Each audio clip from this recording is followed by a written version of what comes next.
Hi అందరికీ. ఇంట్లో ఏదన్నా పెందలాడి కూర చేసుకున్నప్పుడే మళ్ళీ మనకేదో పని తగిలిద్దరు స్వామి. నీకేం పని తగిలింది అనుకుంటావా?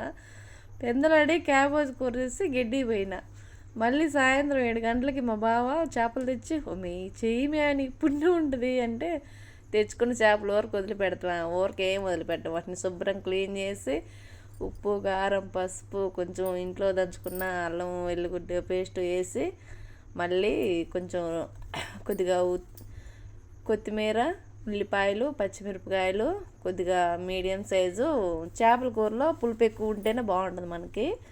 ఇక లాస్ట్లో ఉప్పు, కొద్దిగా కరివేపాకు వేసుకొని అన్ని ప్రాసెస్ మంచిగా కలుపుకోవాలన్నమాట. కలుపుకున్న తర్వాత పొయ్యి మీద పెట్టుకోవటమే. అవన్నీ కలుపుకున్న తర్వాత ఇంకోటి ఏం కదిలేయకూడదు, పొయ్యి మీద పెట్టుకొని మూత పెట్టుకోవాలి, అంతే.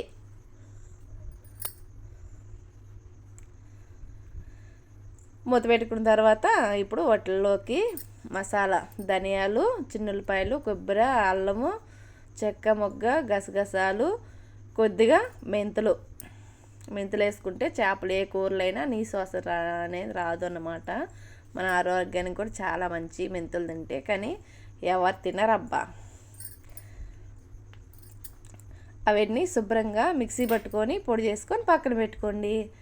ఇప్పుడు అబ్బా పొయ్యి మేము చూడండి రా నాయన, ఎంత అసలుకి ఉడుకుతా ఉంది. అబ్బా బాబు ఏమి తొందరగా ఏ కూర అయిపోయింది, అసలు ఎంత బాగుందో అని పక్కన అసలు సెటైర్లు ఎత్తటనమాట. చూసాం కదా పొడి. ఈ పొడి ఇప్పుడు మసాలాలో చేపల కూరలో వేసుకుందాం. గట్టి పెట్టబాకన తల్లి, ఆ గట్టి పెట్టిన మనకు సంగట అయిపోయింది చేపల కూర. గంటి పెట్టకుండా పైన చల్లుకొని మంచిగా కలదిప్పుకోండి. కలదిప్పుకున్న తర్వాత లాస్ట్లో కొత్తిమీర ఉంటే మళ్ళీ కొంచెం కొత్తిమీర కూడా వేసుకోండి.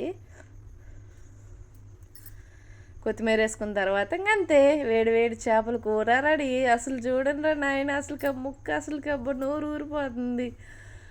మీరు కూడా మంచిగా చేసుకొని తినండి. ఎలా వచ్చిందో కామెంట్లో చెప్పండి. ప్లీజ్ ఒక లైక్ ఇచ్చిపోండి.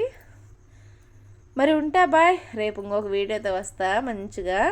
అప్పటి వరకు లైక్లు, కామెంట్లు చేసి పెట్టండి. బాయ్.